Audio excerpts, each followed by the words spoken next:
Exodus chapter 4. But what if they don't believe me or listen to what I say? Moses asked. They could say, the Lord didn't appear to you. The Lord asked him, what are you holding in your hand? A walking stick, Moses replied. Throw it on the ground, he told Moses. So Moses did. It turned into a snake, and Moses ran away from it. Reach out and grab hold of it by its tail, the Lord told Moses. Moses did so, and it turned back into a walking stick in his hand. You are to do this so that they will believe that I, the Lord, did appear to you, the God of their fathers, the God of Abraham, Isaac, and Jacob. Then the Lord told him, put your hand inside your clothes close to your chest. So Moses did as he was told. When he took his hand out, it was white like snow with a skin disease. Now put your hand back inside your clothes, the Lord said. Moses did so. When he took it out again, his hand had returned to normal.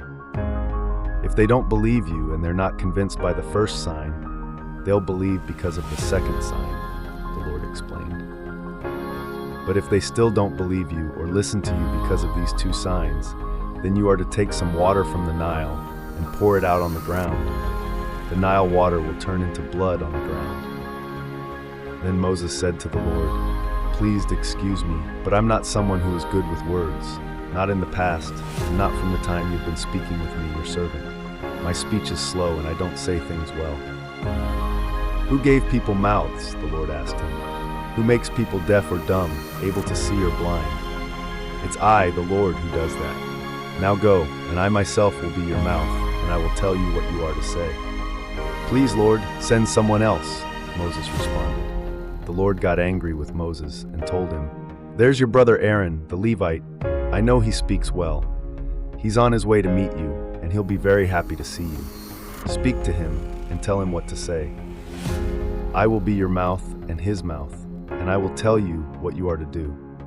Aaron will speak on your behalf to the people, as if he was your mouth, and you will be in the place of God to him. Make sure to take your walking stick with you so you can use it to do the signs. Then Moses returned to Jethro, his father-in-law, and told him, please allow me to go back to my own people in Egypt so I can see if any of them are still alive. Go with my blessing, Jethro replied. While Moses was in Midian, the Lord told him, go back to Egypt because all those who wanted to kill you have died. Moses put his wife and sons on a donkey and went back to Egypt, carrying the walking stick that God had used to perform miracles. The Lord told Moses, when you get back to Egypt, make sure to go to Pharaoh and carry out the miracles I've given you to do. I will make him stubborn, and he will not let the people go. This is what you are to tell Pharaoh. This is what the Lord says. Israel is my firstborn son. I ordered you to let my son go so he can worship me, but you refused to release him, so I will now kill your firstborn son. But while they were on their way, the Lord came to the place where they were staying, wanting to kill Moses. However, Zipporah used a flint knife to cut off her son's foreskin. She touched his feet with it and said to him, you are a blood husband to me. Calling him a blood husband referred to circumcision. After this, the Lord left Moses alone. The Lord had told Aaron, go and meet Moses in the desert.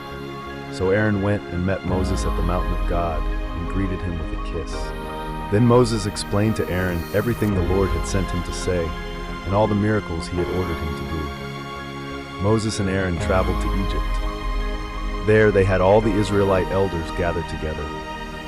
Aaron shared with them everything the Lord had told Moses, and Moses carried out the miracles so they could see them. The Israelites were convinced. When they heard that the Lord had come to them and that he had been touched by their suffering, they bowed their heads and worshipped.